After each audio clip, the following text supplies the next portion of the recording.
Traders point நண்பர்களுக்கு சிறப்பு வணக்கம். நம்ம டிஸ்க்ளைமர் எடுத்துக்கிறோம். நம்ம செபி ரிஜிஸ்டர் அட்வைஸரோ, ஆர்ஐவோ கிடையாது. நம்ம இங்கே பேசக்கூடியது எல்லாமே தகவலா மாத்திரமே பார்க்கப்பட வேண்டும். இது யாருக்கும் முதலீடு சம்பந்தமாகவோ, பங்குகளை வாங்கவோ, விற்கவோ நம்ம எந்த ஆலோசனையும் கொடுக்கப்படல.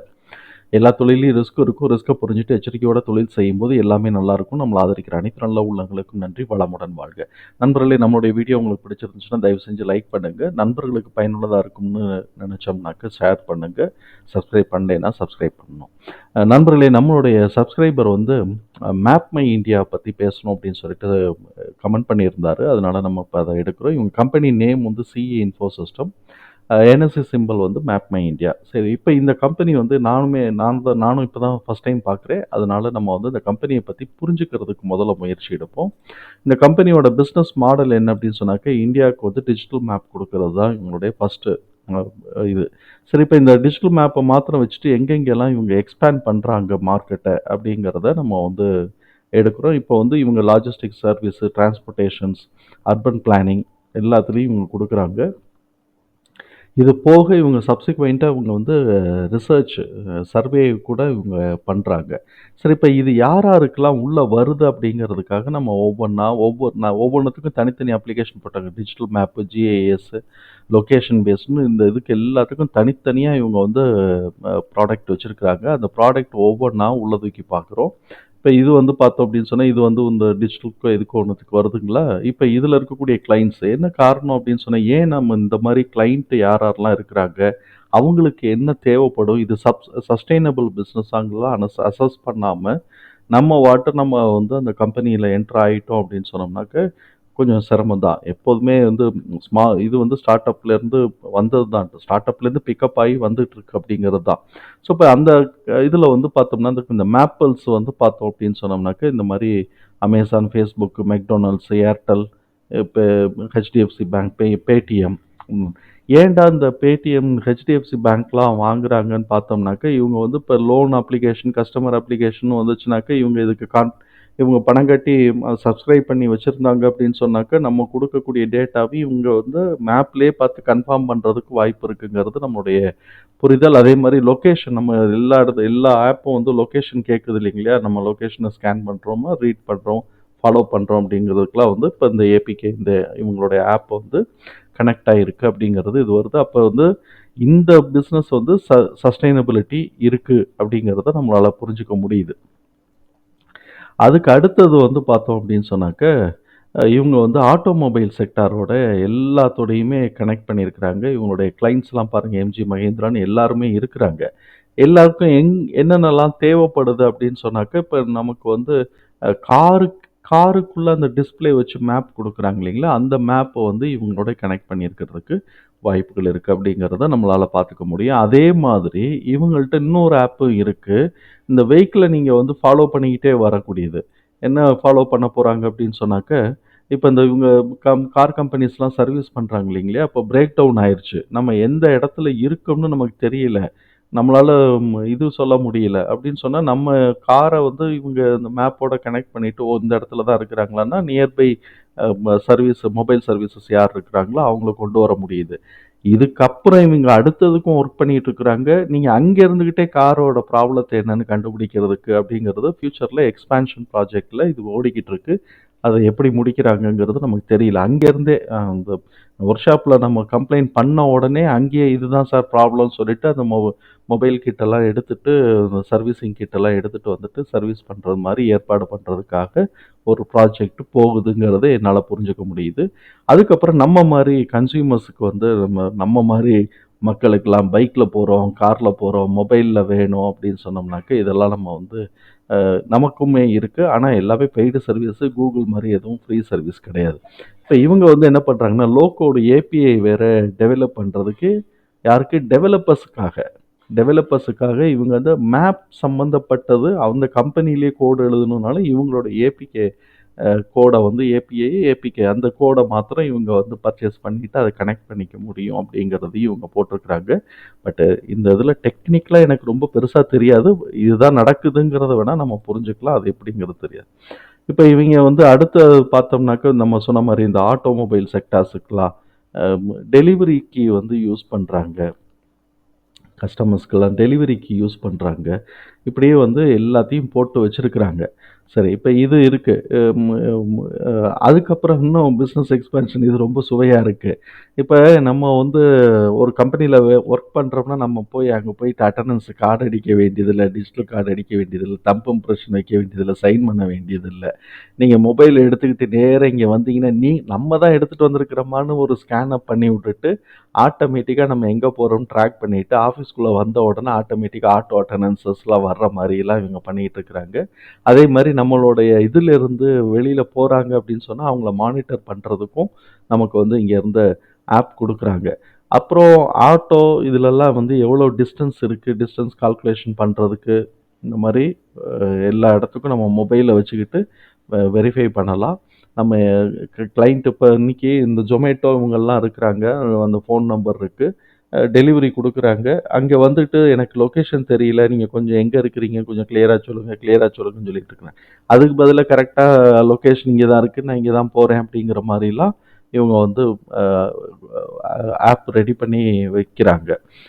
இதுக்கப்புறம் வந்து நமக்கு வந்து பார்த்தோம்னா, லாஜிஸ்டிக் இண்டஸ்ட்ரீஸ்க்கு வந்து complete connectivity with logistic industries. அதுக்கு எல்லாம் இவங்கலாம் கிளையண்ட்டுன்னு சொல்லியிருக்கிறாங்க. கிளவுடு மேனேஜ்மெண்ட் வேற இதில இருக்கு.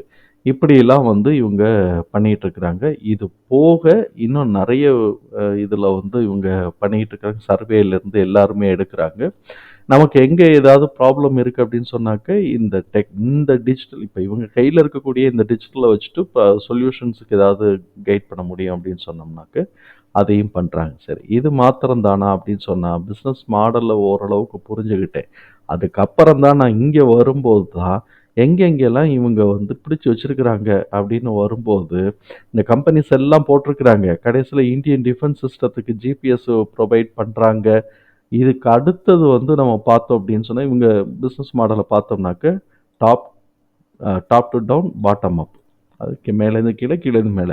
சரி, இதுக்கு அடுத்தது வந்து பிசினஸ் மாடல் என்ன பண்றாங்கன்னா, ட்ரோன வச்சுட்டு மேப் பண்றதுக்கான அடுத்த கட்டத்துக்கு போக ஆரம்பிக்கிறாங்க. அப்ப ட்ரோன் டெக்னாலஜிக்குள்ளேயும் இவங்க உள்ள இறங்குறாங்கங்கிறதையும் நம்ம இதுலேருந்து புரிஞ்சுக்க முடியும். ஸோ, இப்ப பிசினஸ் வந்து நல்லா பெருசா இருக்கு. நல்ல ஸ்கோப்பான பிசினஸ் தான். நம்ம இல்லைன்னு நம்ம சொல்லவே இல்ல. இப்ப அ அ யாரு வந்து மார்க்கெட் சேலஞ்சர்ஸ் யாரு? இப்ப இவங்க பிசினஸுக்கு சேலஞ்சர்ஸ் யாரு? இப்ப நம்ம இந்த இடத்துல நம்ம பார்த்தோம்னு வச்சுக்கோங்களேன், இவங்க வந்து என்ன பண்ணியிருக்கிறாங்கன்னா, Google மேப்போட இவங்க தான் இன்டகிரேட் பண்ணியிருக்கிறாங்களே தவிர்த்து, Google வந்து இவங்களோட இன்டகிரேட் பண்ணல. Googleஓட integration of Google API into map my India. அதே மாரி மைக்ரோசாஃப்ட்டோட ஜியோஸ்பேஷியலுக்கோட ஏபிஐக்கு இவங்க தான் இன்டகிரேட் பண்ணியிருக்கிறாங்க. அவங்க இன்டகிரேட் பண்ணல. அப்ப இந்த இடத்துல என்ன இருக்கு, நாளைக்கு Google வந்து இன்னும் சொஃபிஸ்டிகேட்டடா உள்ள கொண்டு வந்தானா அப்படின்னு சொன்னாக்க, அது வந்து ஒரு பெரிய காம்படிஷனா இருக்கும் பிசினஸ் ஆஸ்பெக்ட்ஸ்ல. டிஃபென்ஸ்ல ஆஸ்பெக்ட்ஸ்ல வந்து மைக்ரோசாஃப்ட்டோட மேப்பையோ, Google மேப்பையோ வாங்கணுங்கிறது இந்தியாவுக்கு நம்ம பார்க்க மாட்டோம். நம்மளுடைய ஓன் ஜிபிஎஸ் தான் நம்ம நம்ப போறோம். ஆனா பிசினஸ்ன்னு வரும்போது, கார்ப்பரேட்ன்னு வரும்போது Google என்ஹான்ஸ் பண்ணியிருக்கிறானே, இவனுக்கு சேலஞ்ச் குடுத்துட்டானோ அப்படின்னு இருக்கு. அப்படி இல்லைன்னா கூகுளே அக்வயர் பண்ணிட்டாங்கனாலும் நமக்கு எந்த இதுவும் இல்ல. ஸோ, அப்ப இந்த பிசினஸோடைய சேலஞ்சஸ் வந்து நமக்கு இருக்கத்தான் செய்யுது. நாளைக்கு இவங்க பெரிய கம்பெனி, சின்ன கம்பெனி அக்வயர் பண்ணுவாங்க. ஏன்னா இவங்கலாம் ஸ்மால் கேப் தான். அப்படி வரும்போது இது வந்து நமக்கு ஒரு சேலஞ்சு, பிசினஸ் சேலஞ்சு தான். நாளைக்கு இவங்களுக்குமே வந்து பார்த்தோம்னாக்க, நான் ஒவ்வொருத்தரும் இண்டிவிஜுவலா எந்த அளவுக்கு அ சப்ஸ்கிரிப்ஷன் குடுத்து மெயின்டெயின் பண்ணணும்ன்ருக்கு அப்படிங்கிறதெல்லாம் நமக்கு வந்து யோசிக்கணும்.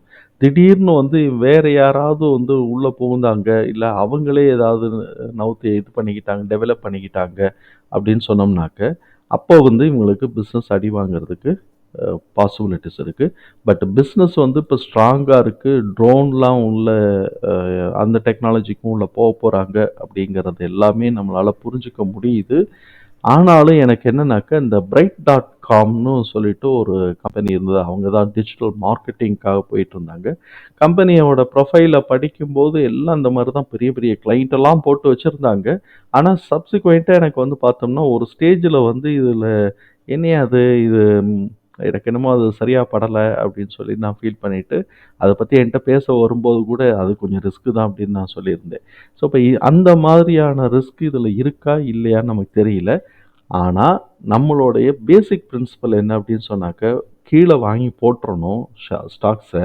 மேலே ஏறிட்டு இருக்குன்னா சேஸ் பண்ணக்கூடாது. கரெக்ஷன்ஸில் வாங்கிக்கலாம்.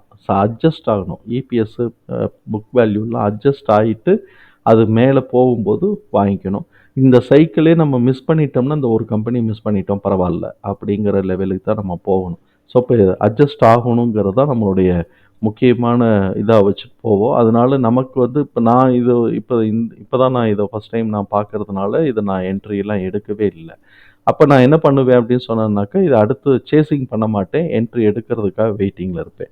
இப்போ நம்ம இந்த கம்பெனியை பற்றின அந்த சைடு பிஸ்னஸ் மாடல்ஸ் எல்லாத்தையும் நம்ம பார்த்துட்டோம். இப்போ நம்ம இந்த சைடு வந்து நம்ம இவங்களுடைய கேப்பபிலிட்டி இது வந்து என்ன நடந்துக்கிட்டு இருக்கு அப்படிங்கிறத பார்ப்போம். இவங்க வந்து எக்ஸ்பென்சிவ் பெர்ஃபார்மர் அப்படிங்கிற ட்ரெண்ட் லைன் கிளாஸிஃபிகேஷன்ஸில் தான் வராங்க. ஓவர் வேல்யூஷன் தான். Medium financial strength, over valuation. அதே மாதிரி வந்து இது வந்து டெக்னிக்கலாக இப்போ நியூட்ரலாக இருக்கிற மாதிரி காட்டிகிட்டு இருக்கு. மேலே இழுத்துட்டு போகிறானா இல்லை கீழே எடுத்துகிட்டு போகிறானான்னு தெரியல. இப்போ இந்த மாதிரியான small scale company, small cap companies, high ரிஸ்கில் இருக்கக்கூடிய கம்பெனிஸ், இதெல்லாம் வந்து நம்ம கீழே வாங்கி போட்டு மேலே ப்ராஃபிட் புக் பண்ணிட்டு அப்படியே வந்துடணும். ஆனால் ரொம்ப கேர்ஃபுல்லாக இருக்கணும். அடுத்தடுத்த குவார்ட்டரோடைய ரிசல்ட் வராங்களான்னு பார்க்கணும். எல்லாத்தையுமே நம்ம அப்படியே நம்ப முடியாது. ஆல்ரெடி இவங்க பிஸ்னஸில் நல்லா இருக்கிறாங்க அப்படின்னு சொன்னால் அவங்கள நம்ம ஸ்டாண்டர்டாக இருக்கிறாங்கன்னா நம்பலாம். அப்போ அந்த மாதிரியானதில் அப்போ அதிலெல்லாம் நியூஸ் நமக்கு கிடைக்கவும் செய்யும். ஆனால் இங்கெல்லாம் நம்ம அப்படியே எதிர்பார்க்க முடியாது. எனிவே இது வந்து ஒரு ஸ்டார்ட் அப்லேருந்து இன்றைக்கி இவ்வளோ தூரம் மேலே வந்திருக்கிறாங்க. ஆனால் அதே சமயத்தில் நம்ம வந்து அட்ஜஸ்ட் ஆகிற வரைக்கும் வெயிட் பண்ணணுங்கிறது தான் நம்மளுடைய பார்வை. இப்போ இவங்களுடைய அனாலிசிஸ்ட் வந்து ப்ரைஸ் டார்கெட் 2256ன்னு கொடுத்துருக்குறாங்க. இப்போ கரண்ட் ப்ரைஸு 2371. இதை ரெக்கார்ட் பண்ணக்கூடிய இந்த தருணத்தில் ரூ. 106 இன்னைக்கு மாத்திரமே கீழே விழுந்திருக்கு. இன்னைக்கு நான் சொல்கிறது 18ஆம் தேதி ரெக்கார்ட் பண்ணிட்டு இருக்கிறேன். இந்த தருணத்தில் இது ரூ. 106 கீழே விழுந்திருக்கு.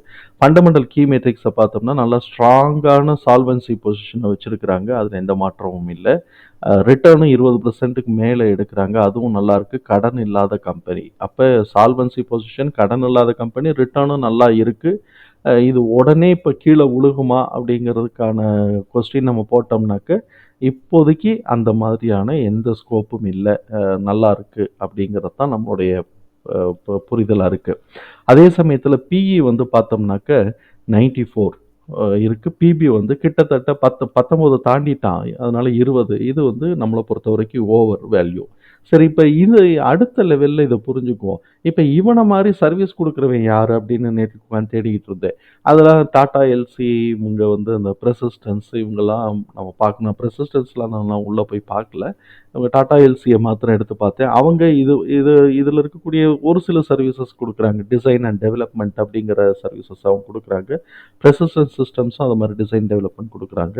இப்போ இவங்கெல்லாம் வந்து பார்த்தீங்கன்னா ஒரு ஸ்டேஜில் வந்து அப்படியே மேலே கிடுக்கிட்டு ஏறிக்கிட்டே இருந்தாங்க. அதுக்கப்புறம் அங்கேருந்து கீழே விழுகிறாங்களோ இல்லையோ ஸ்டாக்னேட் ஆகி நின்றுட்டாங்க. அந்த மாதிரி இருக்கு. சரி, அதெல்லாம் கூட கொஞ்சம் பெரிய கம்பெனிஸ்னு வச்சுக்குவோம். இப்போ இவங்கெல்லாம் ஸ்டார்ட் அப்புக்கும் போது நம்ம கொஞ்சம் யோசிச்சு இந்த பிஇ, புக் வேல்யூலாம் அட்ஜஸ்ட் ஆகிற வரைக்கும் வெயிட் பண்ணி நம்ம அடுத்ததுக்கு சான்சஸ் இருக்கும்போது வாங்குறது தான் சரி. ஆல்ரெடி வாங்கியிருக்கிறாங்கன்னா எந்த பிரச்சனையும் இல்லை. அவங்கெல்லாம் கீழே விழுந்தா கூட கொஞ்சம் கீழே இறங்கின கரெக்ஷன் வந்தால் கூட ப்ராஃபிட்டில் தான் இருக்கும். ஆனால் புதுசாக என்ட்ரி எடுக்கிறவங்க கொஞ்சம் யோசிச்சு தான் எடுக்கணுங்கிறது நம்மளுடைய பார்வை. இப்போ அடுத்த க்ளூ நமக்கு இங்கே என்ன இருக்குன்னா, அனாலிசிஸ்டோட ஃபார்வர்டு எஸ்டிமேஷன் கொடுக்குறாங்கல்ல, அவங்க வந்து அப்போ அனாலிசிஸ்ட் எஸ்டிமேஷன் கொடுக்குறாங்கன்னா ஓரளவுக்கு நல்ல கம்பெனிஸ்க்கு தான் கொடுப்பாங்க. நம்ம கீழே பார்ப்போம் யாரெல்லாம் இதுக்குள்ளே இன்வால்வ் ஆகியிருக்கிறாங்க அப்படிங்கிறத நம்ம கீழே பார்ப்போம். ஸோ இப்போ இவங்க 33% வந்து அனாலிசிஸ்ட் இபிஎஸ் எஸ்டிமேஷன் கொடுக்குறாங்க. நம்ம இந்த இடத்துல நமக்கு நிறைய பேசிகிட்டே வந்ததுனால நம்ம விட்டு போயிடக்கூடாது. கடன் இல்லாத கம்பெனி, நல்ல ப்ராஃபிட் எடுக்கக்கூடிய கம்பெனி, சால்வன்சி பொசிஷனை ஹையாக மெயின்டைன் பண்ணிட்டு இருக்கக்கூடிய தரமான கம்பெனிங்கிறது இப்போ வரைக்கும் அது நல்லா இருக்கு.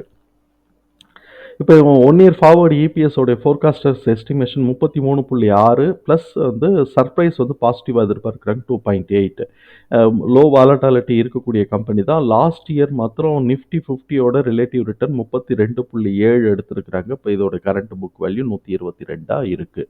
கன்சல்டன்ஸ் ரெக்கமெண்டேஷன்ஸை பொறுத்த வரைக்கும் 6 அனாலிசிஸ்ட்டு ஸ்ட்ராங் பை தான் வந்து 5 பேர் கொடுத்துருக்குறாங்க. ஒருத்தர் தான் வந்து செல் கொடுத்துருக்கிறார்.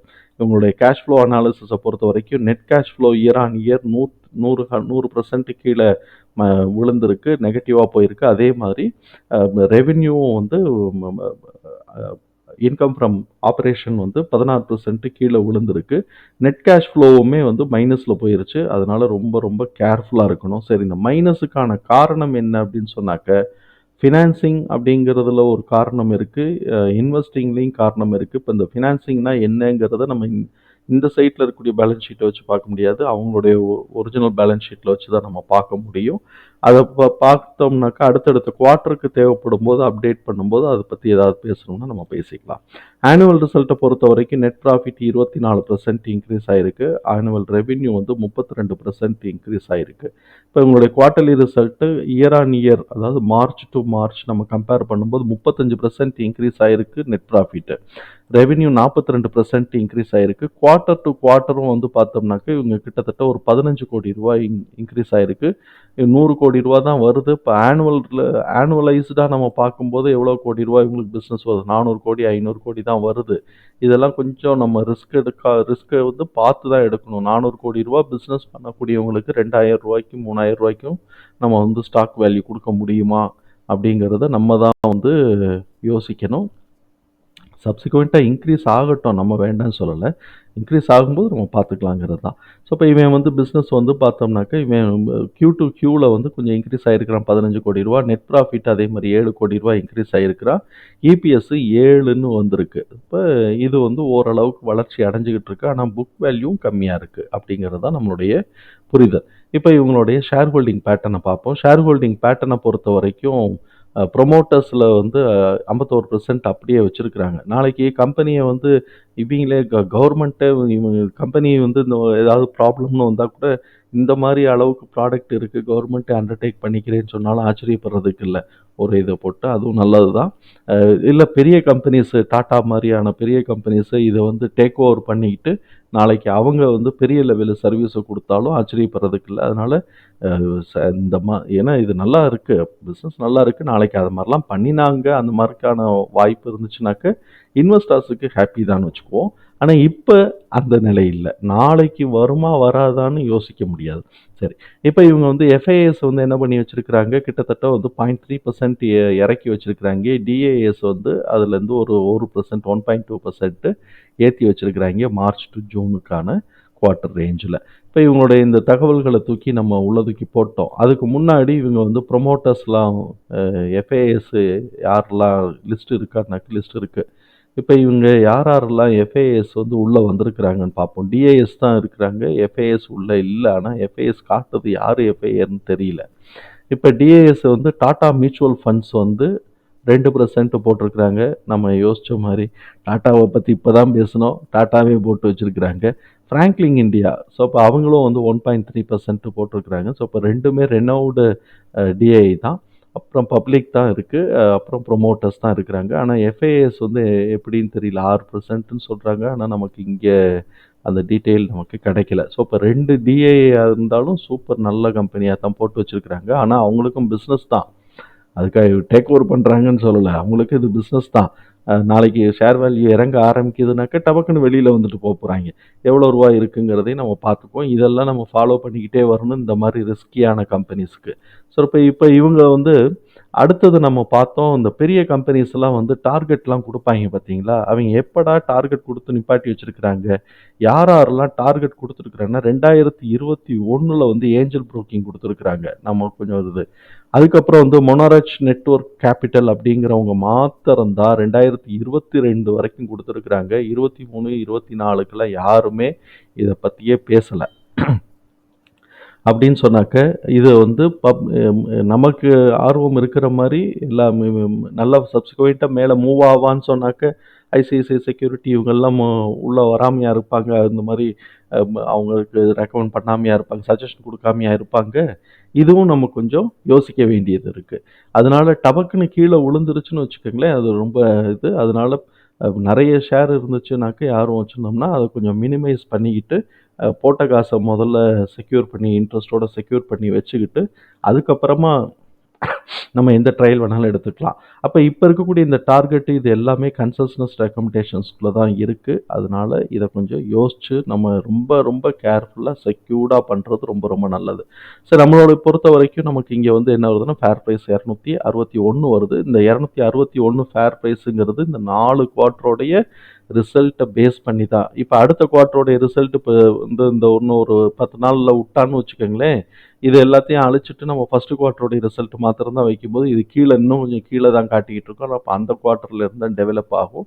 இப்ப வந்து எஸ்டிமேஷனையே நம்ம வந்து இப்ப இருக்கக்கூடிய பிரைஸுக்கு நம்ம போட்டா கூட, இது வந்து இன்னும் 70 தான் காட்டிட்டு இருக்கு. 25 கூடங்கிற இடத்துல அத காட்டிலும் 3 மடங்கு கூட காட்டிக்கிட்டு இருக்கு.